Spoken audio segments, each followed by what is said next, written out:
Good morning students. Today I am going to deal with section 64 of the BNS. आज हम धारा 64 के बारे में बात करेंगे and it talks about punishment कि रेप के लिए कितना पनिशमेंट है। ऑलरेडी इसके क्लॉज 1 में हमने रेप के लिए पनिशमेंट पढ़ लिया था, बट आज क्लॉज 2 को करने वाले हैं क्योंकि clause 2 aggravated forms of rape के बारे में बताया है कि अगर रेप इन कैटेगरीज में होता है, क्लॉज 2 वाली जो कैटेगरीज है उसमें होता है तो उसके लिए क्या पनिशमेंट मिलेगा। अब वो कौन कौन सी कैटेगरीज हैं सेक्शन 64 की, एक बार उनको देख लेते हैं, फिर उसके बाद हम इसका पनिशमेंट करेंगे। तो सेक्शन 64 क्लॉज 2 कहता है कि हुएवर कमिट्स रेप, जो कोई रेप कमिट करता है, बीइंग अ पुलिस ऑफिसर होते हुए, अगर कोई पुलिस ऑफिसर होते हुए वो रेप कमिट करता है,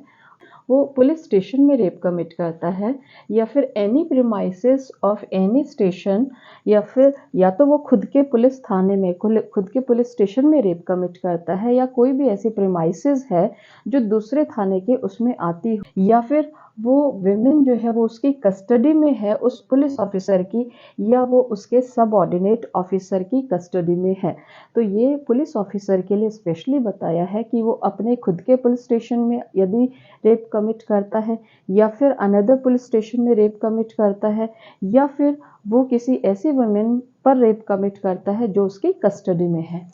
सेकंड बताता है being a public servant, public servant के बारे में कि पब्लिक सर्वेंट होते हुए जो विमेन उसकी कस्टडी में है उस पर रेप कमिट करता है, या फिर उसके सबऑर्डिनेट कोई भी पब्लिक सर्वेंट है उसकी कस्टडी में वो महिला है उस पर रेप कमिट किया जाता है।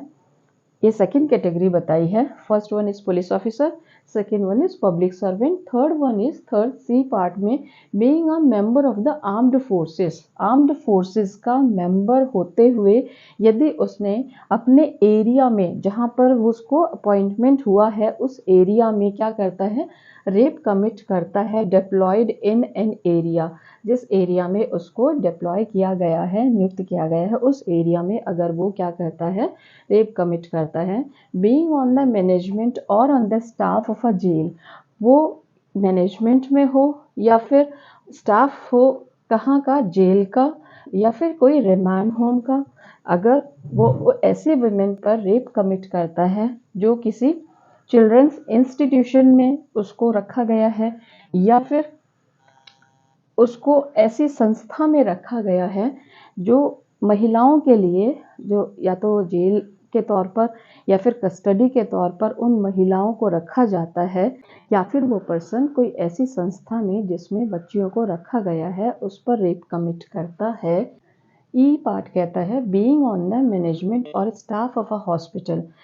किसी हॉस्पिटल का वो स्टाफ मेंबर है, वो रेप कमिट करता है अपने हॉस्पिटल के प्रेमाइसिस में, या फिर बीइंग अ, एफ क्या कहता है, बीइंग अ रिलेटिव, कोई रिलेटिव हो या गार्जियन हो या फिर टीचर हो, और person in position of trust और अथॉरिटी। ये इम्पॉर्टेंट है कि उसकी ट्रस्ट में या उसकी अथॉरिटी में वो पर्सन को रखा गया है। जैसे कोई वार्डन है कोई भी स्कूल में या कोई कॉलेज में या कोई हॉस्टल है, उसकी वार्डन है, तो वो रिलेशन कैसा है, वो ट्रस्ट का रिलेशन है कि आपको उसकी बच्चे की कस्टडी देखभाल रखनी है। तो अगर कोई ऐसी संस्था है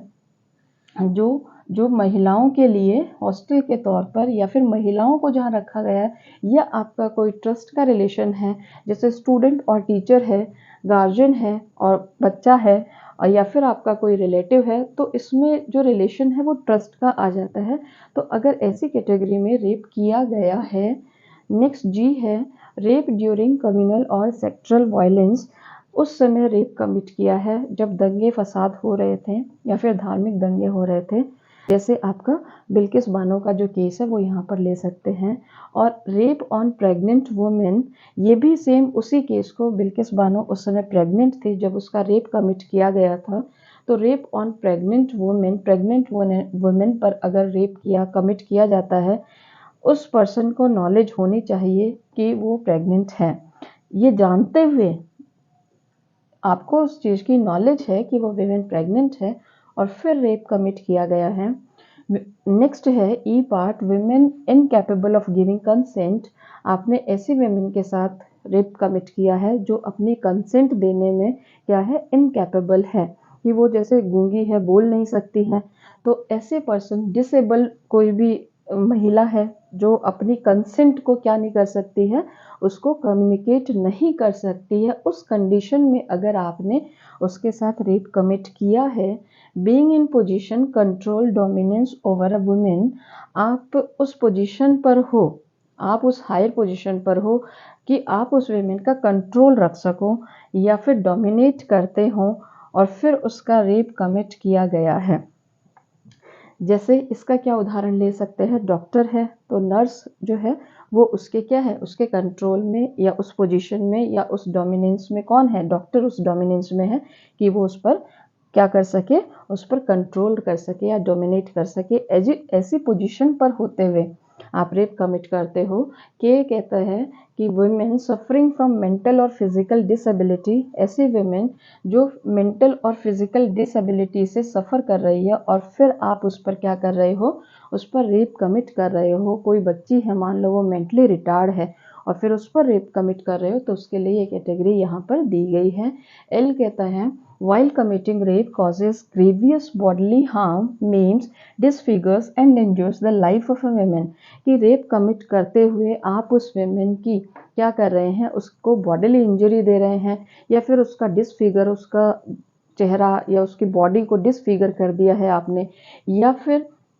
उसको ऐसी कोई हार्म कॉज की है या उसकी लाइफ को आपने खतरे में डाल दिया है, तो ऐसी कैटेगरी का भी अगर रेप है। नेक्स्ट एम है कि rape repeatedly on the same women, अगर आप उसी वुमेन के साथ बार बार रेप कमिट कर रहे हैं तो ये कैटेगरी भी यहाँ पर एम में दी गई है। तो सेक्शन 64 में ये कैटेगरीज दी गई हैं जिसमें अगर आप रेप कमिट करते हो तो उसके लिए पनिशमेंट दिया है।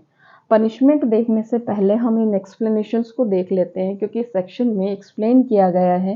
कि पुलिस ऑफिसर कौन माना जाएगा। तो पुलिस ऑफिसर जो पुलिस एक्ट 1861 में डिफाइंड है वही पुलिस ऑफिसर माना जाएगा। नेक्स्ट डिफाइन किया गया है कि आर्म्ड फोर्सेस, कौन से आर्म्ड फोर्सेस होंगे,